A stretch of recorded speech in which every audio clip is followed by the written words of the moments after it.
नमस्कार दोस्तों, educational tip में मैं रितेश कुमार आपका स्वागत करता हूं। दोस्तों, आज हम लोग बात करने वाले हैं आपके प्रतियोगी परीक्षा में पूछे जाने वाले एक महत्वपूर्ण टॉपिक की, यानी कि आज का आपने वीडियो पूरी तरीके से पूरा देखा, नोट करते हुए देखा तो आपके प्रतियोगी परीक्षा में 2 नंबर पक्के। वह इसलिए क्योंकि आज हम लोग बात करने वाले हैं पर्वत की और साथ ही साथ आज हम बात करने वाले हैं ज्वालामुखी की।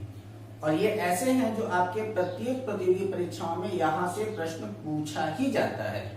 तो बिल्कुल तैयार हो जाइए, अपना कॉपी पेन लेकर के सारे फैक्ट्स को, सारे पॉइंट्स को नोट करने के लिए बिल्कुल तैयार रहिए आप लोग। चलिए, सबसे पहले हम लोग पर्वत के बारे में जो फैक्ट आपके एग्जाम में पूछे जाते हैं उनके बारे में बताता हूं। इसके बाद फिर हम पर्वत के बारे में कुछ और महत्वपूर्ण बातों को जानेंगे। तो आप सबसे पहला काम कीजिए, इसका स्क्रीनशॉट लीजिए।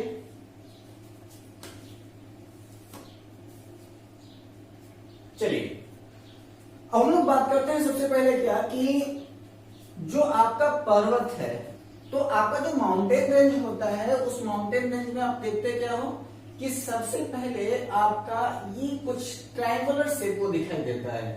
और यहाँ पर होता क्या है कि सबसे ऊपर इसका टॉप पर जो होता है वह उसकी पीक, यानी कि वहां पर उसकी चोटी होती है। ठीक है, इस चोटी में यहाँ पर ये जरूरी नहीं कि ये बिल्कुल सीधा सीधा हो, ये कुछ भी हो सकता है। किसी भी तरीके से अपना कुछ न कुछ रेंज लेकर के वह अपने आप को एक स्लोप देने का प्रयास करता है, लेकिन इसके अंदर स्लोप जरूर होगा। ठीक है, स्लोप यानी कि ढाल। ठीक, तो पर्वत किसे कहते हैं? तो पर्वत उसे कहते हैं जिसकी एक चोटी हो और उसके अंदर ढाल विद्यमान हो तथा जिसकी सागर तल से ऊंचाई कम से कम 500 मीटर हो, उसे हम लोग पर्वत कहेंगे। ठीक है, यह क्वेश्चन भी पूछा गया है आपके पीसीएस में कि किसी भी पर्वत की मान्यता कब दी जाती है? जब उसकी ऊंचाई जो होता है वो सागर तल से लगभग 500 मीटर से ज्यादा होता है, न्यूनतम 500 मीटर। अगर 500 मीटर से वह कम है तो उसे पर्वत की नहीं बल्कि पठार की संज्ञा दी जाती है। और जो आपके पठार होते हैं उसके ऊपर पीक यानी कि चोटी अवेलेबल नहीं होती है, यानी कि आपको चोटी दिखाई नहीं देगी। तो फिर जो आपका पर्वत है वह पर्वत 3 प्रकार का हो जाता है, जिसको हम लोग कहते हैं सबसे पहले को फोल्डेड माउंटेन यानी कि मोड़दार पर्वत, या फिर इसी को वलित पर्वत के भी नाम से जानते हैं। दूसरा हो जाता है आपका खंड पर्वत या फिर भ्रंशोष पर्वत, और तीसरा हो जाता है आपका ज्वालामुखी पर्वत। ठीक है, यानी कि आपका वोल्केनो माउंटेन। ज्वालामुखी माउंटेन से आपसे कई बार प्रश्न पूछा गया है और सबसे ज्यादा प्रश्न जो होते हैं वो आपकी ये पूछे जाते हैं कि सक्रिय ज्वालामुखी कौन कौन सी है, सुसुप्त ज्वालामुखी कौन कौन सी है और शांत ज्वालामुखी कौन कौन सी है। ठीक है, तो बात हम लोग करते हैं जब पर्वत की, तो भारत का अरावली और उत्तरी अमेरिका का अपलेशियर, ये दो के दोनों फोल्डेड माउंटेन ऐसे हैं जो सबसे ज्यादा प्राचीन पर्वत माने जाते हैं। ठीक है, लेकिन अगर इसमें से भी कहा जाए कि जो आपका अपलेशियर है और अरावली है, इनमें सबसे ज्यादा प्राचीन कौन सा है, तो अरावली जो है वो सबसे प्राचीन पर्वत माना जाता है। ठीक है, अरावली पर्वत की सबसे ऊंची चोटी कौन सी है? तो अरावली पर्वत की सबसे ऊंची चोटी जो है वह गुरु शिखर है। और कुछ विद्वान ऐसे हैं जो अरावली पर्वत को अवशिष्ट पर्वत के भी रूप में मानते हैं। अवशिष्ट पर्वत में हमारे भारत में कौन कौन है? तो आपका नीलगिरी, सतपुड़ा की पहाड़ियां जो है वो अवशिष्ट पर्वत की ही श्रेणी में आती हैं। और कुछ विद्वान जो होते हैं वो अरावली को भी अवशिष्ट पर्वत यानी कि बचा खुचा पर्वत ही मानते हैं। ठीक है, वर्तमान समय में अगर कहा जाए तो भारत का हिमालय, उत्तरी अमेरिका का रॉकी और दक्षिण अमेरिका का एंडीज, यह 3 ऐसे पर्वत हैं जो कि वर्तमान समय के यंग फोल्डेड माउंटेन हैं, यानी कि नवीन वलित पर्वत हैं। ठीक है, यानी कि नए बने हुए आपके फोल्डेड माउंटेन जो है वो कौन कौन से हैं? तो सबसे पहला आपका हिमालय है, दूसरा आपका रॉकी है और तीसरा जो है वो आपका एंडीज है। इन तीनों को यंग फोल्डेड माउंटेन माना जाता है। प्रश्न भी पूछा गया है तो इसको ध्यान दीजिएगा कि भारत का हिमालय, हिमालय कहाँ है? भारत में। रॉकी पर्वत कहाँ है? तो यह उत्तरी अमेरिका में है। और एंडीज कहाँ है? तो वह आपका दक्षिणी अमेरिका में है। यह तीन के तीनों पर्वत जो है वो अति प्राचीन पर्वत माने जाते हैं। ठीक है, इसके बाद हम लोग आपके खंड पर्वत की बात करते हैं तो भारत का नीलगिरी, सतपुड़ा और अजंता, ठीक है, यह तीन जो है वह आपके क्या है? रिफ्ट पर्वत है भारत के, या जिसको हम लोग खंड पर्वत कहते हैं। वह खंड पर्वत कौन कौन से हैं? तो आपके नीलगिरी है, सतपुड़ा है और अजंता है। इसके साथ साथ जर्मनी का ब्लैक फॉरेस्ट और फ्रांस का वासेस, ये दोनों प्रश्न बहुत बार पूछा गया है एग्जाम में। इसको बिल्कुल नोट डाउन कीजिएगा और एकदम ध्यान से पढ़िएगा इसको, कि जर्मनी का ब्लैक फॉरेस्ट और फ्रांस का वासेस जो है ये दोनों ही क्या है? खंड पर्वत हैं। और यह खंड पर्वत सबसे ज्यादा इंपॉर्टेंट हो जाते हैं क्योंकि यही ब्लैक फॉरेस्ट और वासेस है जहां पर सबसे पहले रिफ्ट वैली देखी गई थी। अगर सबसे ज्यादा गहरी रिफ्ट वैली की बात किया जाए तो रिफ्ट घाटी का सबसे अच्छा उदाहरण क्या है? कैलिफोर्निया की डेड वैली है, यानी कि डेड वैली को ही हम लोग मृत घाटी के भी नाम से जानते हैं। ठीक है, तो रिफ्ट घाटी का उदाहरण क्या है? कैलिफोर्निया की डेड वैली यानी कि मृत घाटी है। इस रिफ्ट घाटी के बारे में हम लोग थोड़ी देर में बात करने वाले हैं कि रिफ्ट घाटी और ट्रैम्प घाटी क्या होता है। ठीक है, इसके बाद जो आपका भारत में रिफ्ट घाटी से नर्मदा नदी और ताप्ती नदी, दो नदियां हैं ऐसी जिसको हम लोग कहते हैं नर्मदा नदी और ताप्ती नदी। यह क्या होती हैं? रिफ्ट घाटी से होकर के प्रवाहित होने वाली नदियां होती हैं। रिफ्ट घाटी से होकर के प्रवाहित होने वाली नदियों की सबसे बड़ी विशेषता यह देखने को मिलती है कि रिफ्ट घाटी से बहने वाली नदियां डेल्टा नहीं बनाती हैं। ठीक है, ये क्या बनाती हैं? यही है सबसे ज्यादा इंपॉर्टेंट। वह क्या है? एस्चुअरी या ज्वार नदमुख बनाती हैं। ठीक है, यह प्रश्न पूछा गया है कि रिफ्ट घाटी से होकर के प्रवाहित होने वाली नदियां क्या बनाती हैं? तो रिफ्ट घाटी से होकर के बहने वाली नदियां क्या बनाती हैं? एस्चुअरी या ज्वार नदमुख बनाती हैं। ठीक, क्वेश्चन पूछा गया कि रिफ्ट घाटी से होकर के प्रवाहित होने वाली सबसे लंबी नदी कौन सी है? तो रिफ्ट घाटी से होकर के प्रवाहित होने वाली सबसे लंबी नदी जो है वो आपकी राइन नदी है। ठीक है, तो राइन नदी रिफ्ट घाटी से होकर के बहने वाली सबसे लंबी नदी मानी जाती है। इंपॉर्टेंट क्वेश्चन है, इसको नोट कीजिएगा। मैंने आपको पहले ही कहा कि ये दोनों टॉपिक पढ़ने का मतलब है कि आपके प्रतियोगी परीक्षाओं के लगभग 2 नंबर क्लियर हैं, जो कि यहां से प्रश्न आने ही आने हैं। इसके बाद होता क्या है कि ट्रैम्प घाटी, मैंने कहा ना दोनों के बारे में मैं बात करूंगा, एक आपका रिफ्ट घाटी और दूसरा आपका ट्रैम्प घाटी। ये दोनों इंपॉर्टेंट फैक्ट हैं, यहां से प्रश्न आते हैं इसलिए इनको पूछा जाएगा। तो ट्रैम्प घाटी से होकर के भारत की एक नदी है जिसको हम लोग ब्रह्मपुत्र नदी कहते हैं। ठीक है, डिस्क्रिप्शन बॉक्स में मैं आपको नदियों का लिंक दे दूंगा, आप लोग नदियों को जरूर देख लीजिएगा क्योंकि यहां से आपको 2 नदियों के बारे में मैंने 2 वीडियो शूट किया था। एक वीडियो आपका था वह आपकी हिमालय नदी के बारे में था और दूसरा जो था वो आपकी प्रायद्वीपीय नदियों के बारे में था। तो अगर आपने अब तक नदियों का वीडियो नहीं देखा है तो आप लोग नदियों के वीडियो को जरूर देख लेंगे, लिंक मैं आपको डिस्क्रिप्शन बॉक्स में दे दूंगा। तो ट्रैम्प घाटी से जो होता है वह आपका ब्रह्मपुत्र नदी बहती है और विश्व का सबसे लंबा पर्वत अगर आपसे पूछा जाए तो विश्व का सबसे लंबा पर्वत जो है वह एंडीज है, जो कि आपको मैंने बताया था आपके दक्षिणी अमेरिका में। ठीक है, तो दक्षिणी अमेरिका का जो एंडीज पर्वत है वह विश्व का सबसे लंबा पर्वत है। ठीक, विश्व का सबसे प्राचीन पर्वत कौन सा है? तो विश्व का सबसे प्राचीन पर्वत जो है वो आपका अरावली है। कहां पर? भारत में है। विश्व का सबसे ऊंचा पर्वत कौन सा है? तो वह हिमालय है, लेकिन यहां मैंने हिमालय लिखा, किसी देश का नाम नहीं लिखा। वह इसलिए क्योंकि जो आपका हिमालय है इसका कुछ हिस्सा पाकिस्तान के पास में है, कुछ हिस्सा भारत के पास में है, कुछ हिस्सा नेपाल के पास में है, कुछ हिस्सा भूटान के पास में है, कुछ हिस्सा चीन के पास में है और कुछ हिस्सा म्यांमार के पास में है। यानी कि हिमालय पूरी तरीके से किसी का नहीं है। लेकिन अगर कहा जाए कि वास्तविकता में आपका महान हिमालय से लेकर के शिवालिक हिमालय तक जो वास्तव हिमालय कहा जाता है वह किसके पास है, तो वह भारत के पास है। तो आपके महान हिमालय से लेकर के शिवालिक हिमालय तक का क्षेत्र जो है तो वह आपके भारत के अंतर्गत आता है। तो विश्व की सबसे ऊंची चोटी कौन सी है? माउंट एवरेस्ट, ऊंचाई है 8,855 मीटर। ध्यान दीजिएगा, दो ऑप्शन मिलेंगे आपको यहाँ पर। एक ऑप्शन मिलेगा आपको 8,850 मीटर, ठीक है।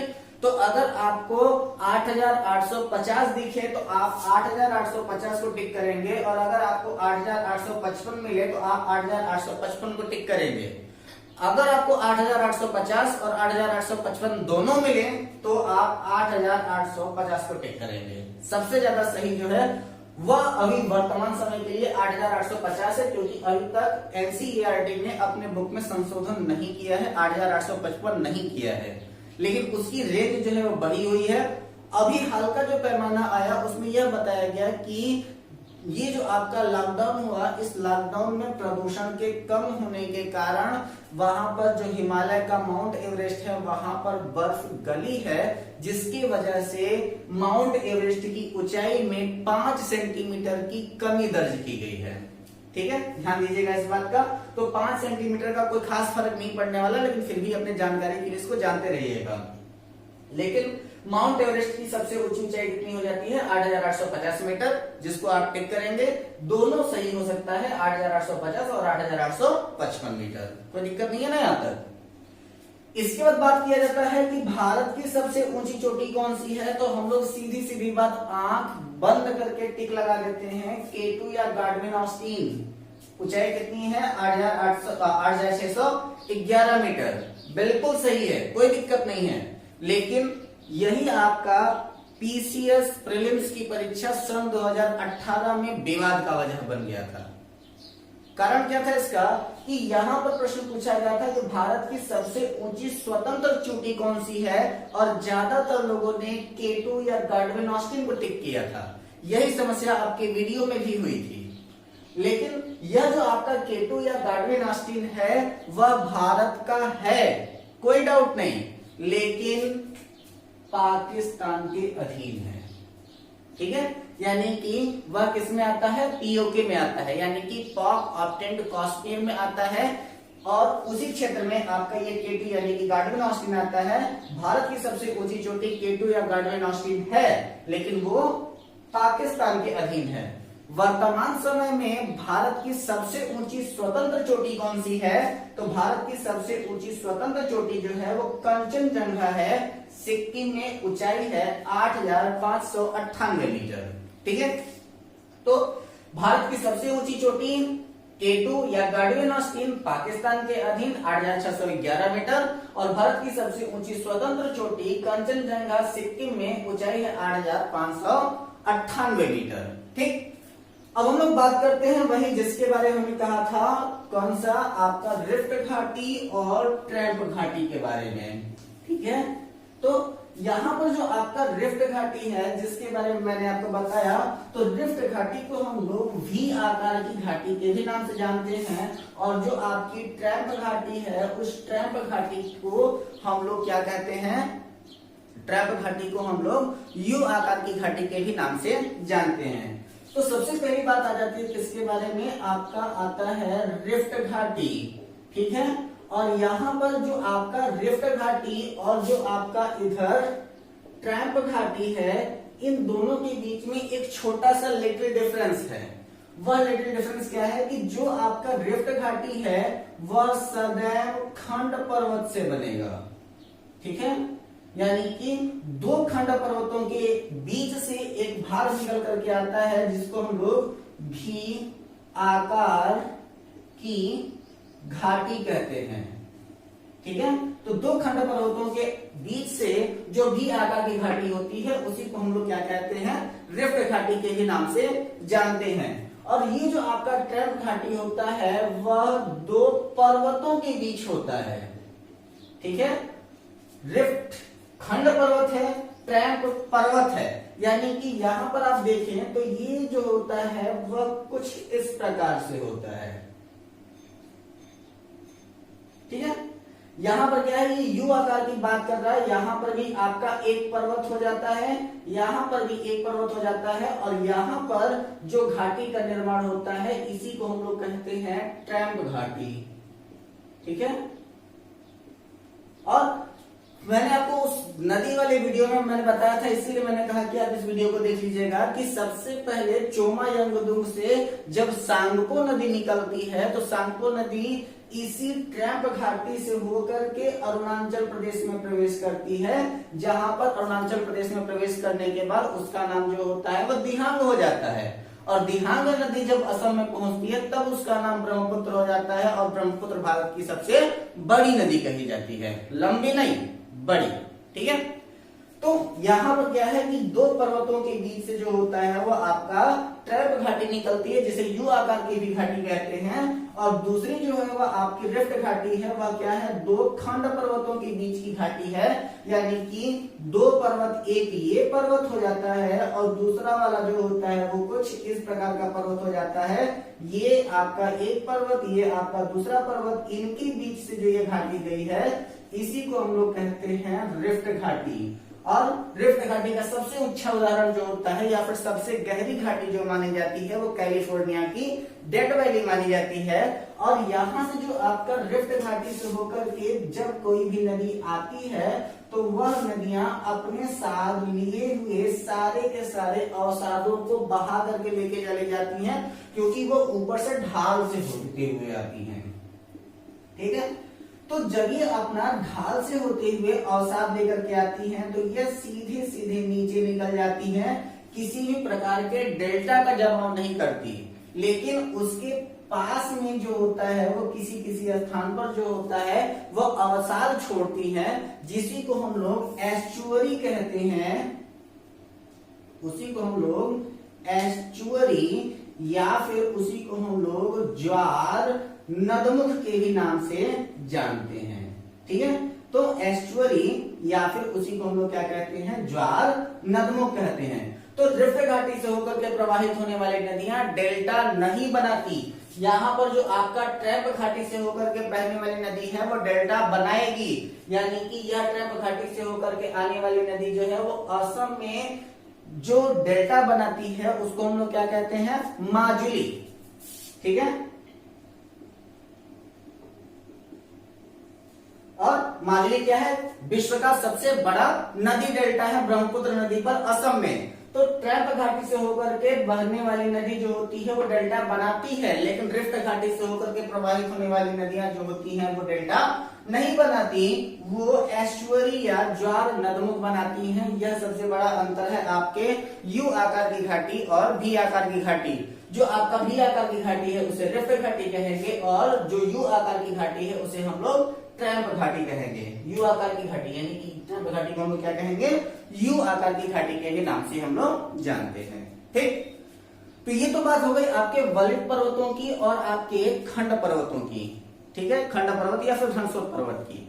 लेकिन और ज्यादा क्वेश्चन जो पूछे जाते हैं वो आपके पूछे जाते हैं कहां से, आपके ज्वालामुखी पर्वतों से। सबसे पहला काम हमारा हो जाता है कि हम ज्वालामुखी के बारे में पढ़ लें, तो इनको समझना, इनके बारे में बात करना और ज्यादा आसान हो जाएगा। ठीक है, तो सबसे पहले हम लोग बात करते हैं किसके बारे में, वह होता है वॉल्केनो यानी कि ज्वालामुखी। ठीक है, और ये जो आपका ज्वालामुखी है इसको हम लोग क्या कहते हैं, वॉल्केनो कहते हैं। और जब कभी भी मैंने कहा था कि दो चीजों के बीच में सबसे अच्छा रिलेशन है, किसके किसके बीच में, भूकंप के बीच में और ज्वालामुखी के बीच में। जब कभी भी किसी भी क्षेत्र में भूकंप आने की क्षमता बढ़े तो वहां पर ज्वालामुखी आने के भी चांसेस बढ़ जाते हैं। ठीक है, और यहाँ पर अगर आप कहेंगे क्या कि जैसे अगर यहाँ पर कोई भी एक भूमि के बीच से अचानक कोई उठाव होता है और वहां से विभिन्न प्रकार के धुएं अगर दिखाई देते हैं तो उसे हम लोग कहते हैं क्या, ज्वालामुखी। ठीक है, यानी कि किसी भी धरातल का अचानक से ऊपर उठना और वहां से मैग्मा या लावा का बाहर आना, इसे हम लोग क्या कहते हैं, ज्वालामुखी के ही नाम से जानते हैं। ठीक है, ज्वालामुखी का जो मुख होता है उसके मुख को हम लोग कहते हैं क्रेटर, यानी कि प्रश्न भी पूछा गया है ज्वालामुखी के मुख को क्या कहते हैं, तो ज्वालामुखी के मुख को हम लोग कहते हैं क्रेटर। और ज्वालामुखी के बड़े एवं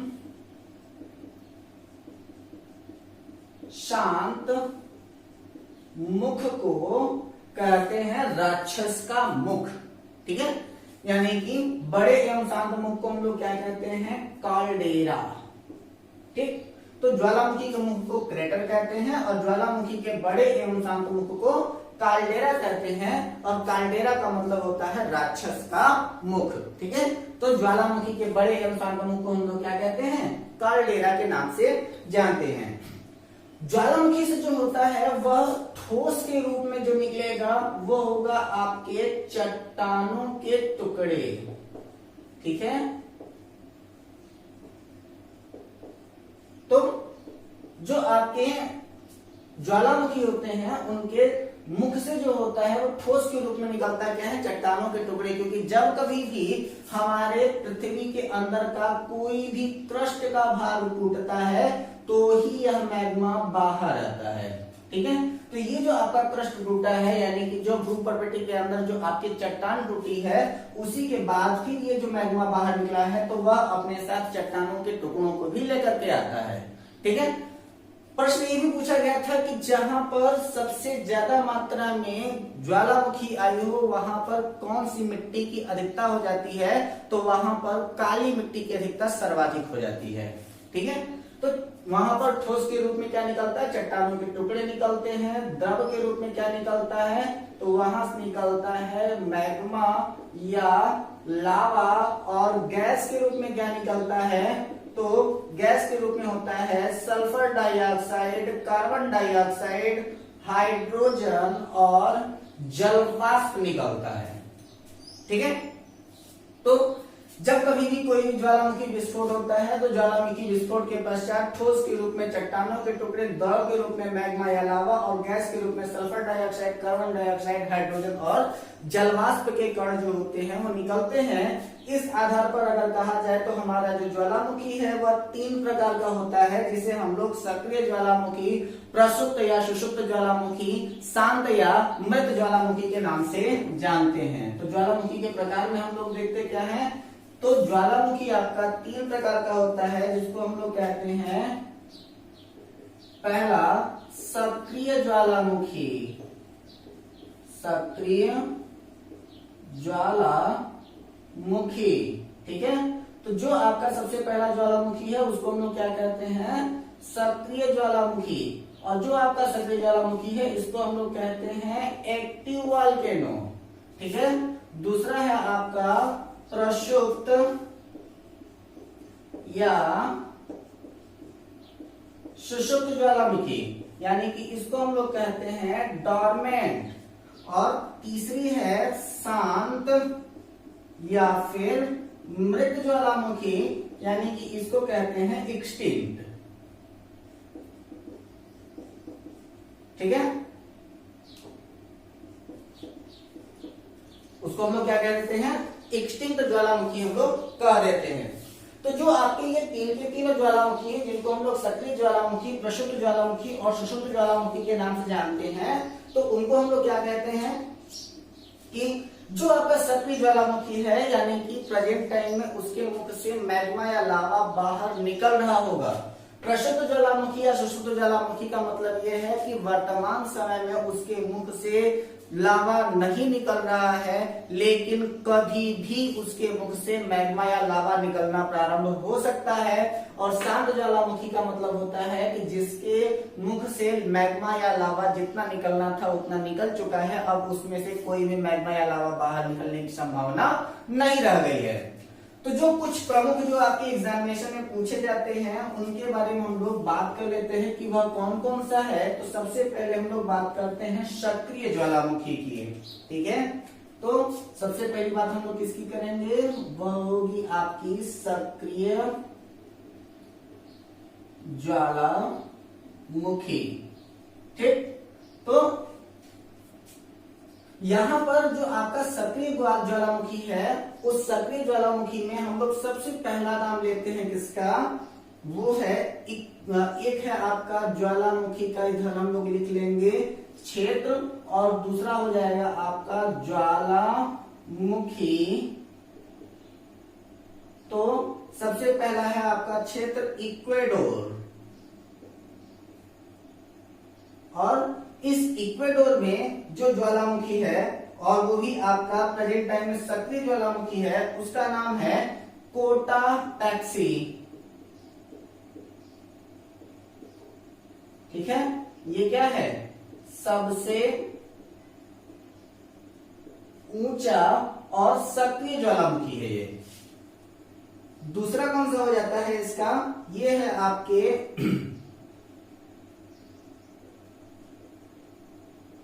भूमध्य सागर के लिपारी द्वीप का। तो भूमध्य सागर के पास में जो आपका लिपारी द्वीप है, वहां पर जो सक्रिय ज्वालामुखी है उसको हम लोग कहते हैं एस्ट्रोम्बोली का प्रकाश स्तंभ। ठीक है, जो आपका नंबर 3 है वह है आपका इटली, और इटली में जो ज्वालामुखी है उसको हम लोग कहते हैं माउंट एटना। चौथा जो है वह है आपका अंटार्कटिका, और अंटार्कटिका में जो ज्वालामुखी है उसको हम लोग कहते हैं एरेबस। ठीक है, पांचवा जो है वह आपका अंडमान निकोबार। ये कहां पर है, अंडमान निकोबार में कौन सी ज्वालामुखी है, तो उसको हम लोग कहते हैं बैरन। तो ये बात भी कहा जाता है कि भारत का बैरी कौन, तो भारत का बैरी बैरन है, क्योंकि इसी सक्रिय ज्वालामुखी की वजह से हमारे व्यापार में लगभग हमारे जो जहाज के युद्धपोत जलपोत होते हैं उनको लगभग 1000 किलोमीटर ज्यादा दूरी जो होती है वो तय करनी पड़ती है, इसी आपके बैरन ज्वालामुखी के वजह से। तो सक्रिय ज्वालामुखी में जो सबसे ज्यादा पूछे जाते हैं वो यही आपके 5 है। कौन कौन सा, इक्वेडोर कहां पर है, कोटापैक्सी, ये संसार का सबसे ऊंचा ज्वालामुखी है। इसके बाद भूमध्य सागर के लिपारी द्वीप का नाम है एस्ट्रोम्बोली का प्रकाश स्तंभ। इसके बाद है आपका इटली, नाम है माउंट एटना। अंटार्कटिका में है एरेबस, और अंडमान निकोबार में है जिसको हम लोग कहते हैं बैरन। ठीक है, इसके बाद हम लोग बात करते हैं किसकी, प्रक्षुब्ध ज्वालामुखी की, यानी कि डोरमेंट की, जिसे हम लोग प्रक्षुब्ध ज्वालामुखी या सुषुप्त ज्वालामुखी के भी नाम से जानते हैं। प्रक्षुब्ध या फिर सुषुप्त ज्वालामुखी। ठीक है, तो जब प्रक्षुब्ध या सुषुप्त ज्वालामुखी की बात हम करते हैं तो इसमें क्षेत्र में आपका सबसे पहला हम लोग नाम लेते हैं किसका, इटली। इटली में जो है उसको हम लोग कहते हैं वेसुवियस। इसके बाद जापान, जापान में कौन सा है, फ्यूजियामा। इसके बाद फिर इंडोनेशिया, इंडोनेशिया में कौन सा है, क्राकालोआ। इसके बाद क्या है, अंडमान निकोबार।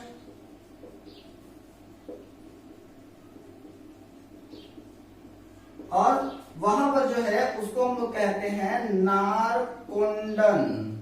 ठीक है, तो भारत की 2 ज्वालामुखियां कौन कौन सी हैं, तो आपका एक बैरन है जो सक्रिय है, और जो दूसरा आपका प्रक्षुब्ध है उसको हम लोग क्या कहते हैं, नारकोंडन कहते हैं। इसके बाद तीसरा जो है वह आपका शुष्क ज्वालामुखी, शांत ज्वालामुखी है, और वह शांत ज्वालामुखी के बारे में कौन कौन हो जाता है, तो सबसे पहले हम लोग बात करते हैं किसकी, शांत ज्वालामुखी की, और इसमें सबसे पहला आ जाता है आपका तंजानिया। तंजानिया कहां पर है, तो ये आपके अफ्रीका महाद्वीप में है, और उसका नाम है किलिमंजारो। ठीक है, तो पहला क्या हो जाता है आपका किलिमंजारो, पहला। इसके बाद दूसरा क्या है आपका म्यांमार। ठीक है। अगर म्यांमार आज अगर हमारे भारत में होता तो भारत में तीनों प्रकार की ज्वालामुखियां होती, यानी कि सक्रिय ज्वालामुखी, प्रक्षुब्ध ज्वालामुखी और शांत ज्वालामुखी। भारत में दो प्रकार की वर्तमान समय में है, दो के दोनों क्या है आपके अंडमान के क्षेत्र में है। तो म्यांमार को हम लोग में जो है उसको हम लोग क्या कहते हैं, उसको हम लोग कहते हैं माउंट बोया कहते हैं। इसके बाद जो है वो आपका ईरान में जो है उसको हम लोग कहते हैं कोह सुल्तान, ठीक है। इसके बाद जो है वो आपका है फिलीपींस, ठीक है। और फिलीपींस में जो है उसको हम लोग कहते हैं क्या, ताल, ठीक है। तो ये जो आपका तंजानिया अफ्रीका में है किलिमंजारो, म्यांमार में है आपका माउंट बोया, ईरान में है कोह सुल्तान और फिलीपींस में है आपका ताल, ठीक। ये आपके सात ज्वालामुखी की श्रेणी में आते हैं। अब जो महत्वपूर्ण बातें, जो छोटी छोटी बातें हम लोगों से पूछी जाती हैं, वह ये हो जाता है कि जो आपका ऑस्ट्रेलिया महाद्वीप है, उस ऑस्ट्रेलिया महाद्वीप पर एक भी ज्वालामुखी नहीं है, ठीक है। अब प्रश्न आपसे पूछा जाएगा कि किस महाद्वीप में एक भी ज्वालामुखी नहीं है, तो ऑस्ट्रेलिया महाद्वीप में एक भी ज्वालामुखी नहीं है। भारत में ज्वालामुखी एक भी नहीं है। भारत में ज्वालामुखी का जो क्षेत्र है वह सिर्फ और सिर्फ अंडमान निकोबार का क्षेत्र है, यानी कि भारत का जो स्थलीय क्षेत्र जो माना जाता है कश्मीर से कन्याकुमारी तक का, वहां तक या फिर अरुणाचल प्रदेश से गुजरात तक का, उन क्षेत्रों में कोई भी ज्वालामुखी नहीं है।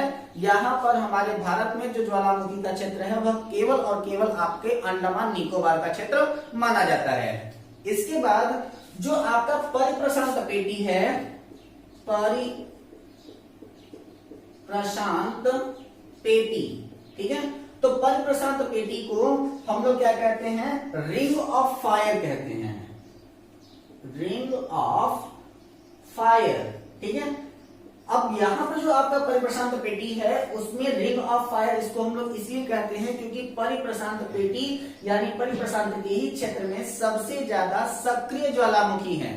वहां पर सबसे ज्यादा सक्रिय ज्वालामुखी क्यों है, इसकी बात हम लोग अपने किसी अन्य टॉपिक में करेंगे, जिसमें हम लोग बताएंगे कि उसका वजह क्या है। तो परिप्रशांत पेटी को हम लोग क्या कहते हैं, रिंग ऑफ फायर कहते हैं। जब हम लोग उनके पेटियों के बारे में पढ़ेंगे तो उन पेटियों में हम बताएंगे कि आखिर ये क्या वजह थी। तो परिप्रशांत पेटी को हम लोग रिंग ऑफ फायर कहते हैं। इसके बाद अगला बात आ जाता है कि सर्वाधिक